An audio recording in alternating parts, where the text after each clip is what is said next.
I thank you, Madam Chair, for convening this important hearing. As I sit here today, I am reminded of a time as a young mother when I lost sight of my daughter in a clothing store. It was only a matter of seconds, but I felt a feeling of doom, of absolute dread, thinking, where is my child? Is she hurt? Is she calling out for me? I felt like the world was crashing down on me. Now imagine feeling that feeling for 1,034 days. That's how long it's been since this policy was first announced, since mothers, fathers, and families first feared never seeing their child again. I'm also thinking about St. Louis and the many years I spent in the streets as an organizer, in our hospitals, as a nurse, and in our faith houses as a pastor, counseling families who've experienced trauma and violence. Family separation is rooted in our nation's history. Let's be clear, harking back to Black children being torn from their mother's arms at slave auction blocks, including the very courthouse that now forms part of the iconic St. Louis skyline. But these historic crimes against humanity didn't only happen in St. Louis. Our country has forcibly removed Native children from their families. We separated Japanese children from their parents in internment camps. The scars of white supremacy are a trauma in our nation's DNA. It's a lasting trauma that will stay with these children and their families forever.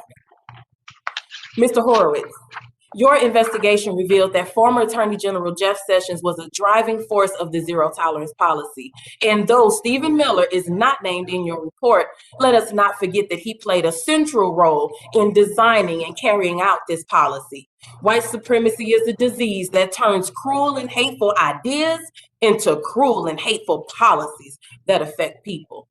Inspector General Horowitz, according to your report, at least 2 parents were told by officers that their children were being taken for baths. That was the last time they saw their children. In your experience, is it ever appropriate for law enforcement to deceive parents about their minor children in this way? I can't think of a circumstance, Congresswoman, where that would be appropriate. Thank you. Did you find any evidence that AG Sessions or Deputy AG Rosenstein took any action to determine the trauma, the anxiety, and the isolation imposed on small children and all children as a result of this practice?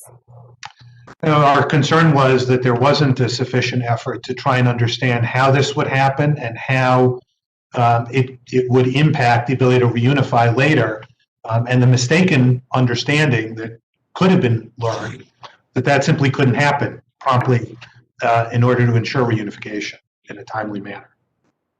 Okay. Well, it has become strikingly clear that though the zero tolerance policy is over, the impact endures. This is especially the case given the lasting impacts of the criminal charges lodged against these parents. In your report, Mr. Horowitz, you described the DOJ's focus on increasing prosecutions as, quote, single-minded, end quote. Can you restate, for this record, please, the Department of Justice knowingly enacted the zero tolerance policy with the understanding that it would impose stronger criminal charges on family unit adults and force children away from their parents. Is that correct? That's correct. That was certainly the understanding of Attorney General Sessions as we found in our report when he announced the zero tolerance policy in April 2018, and his effort to encourage DHS to change its policy, which it did on May 4th, to authorize or to start sending adult family unit members for criminal prosecution. So in your estimation, would you say that this policy led to an increase in the number of felony and or misdemeanor charges filed? Well, it certainly resulted in a substantial increase in the number of misdemeanors.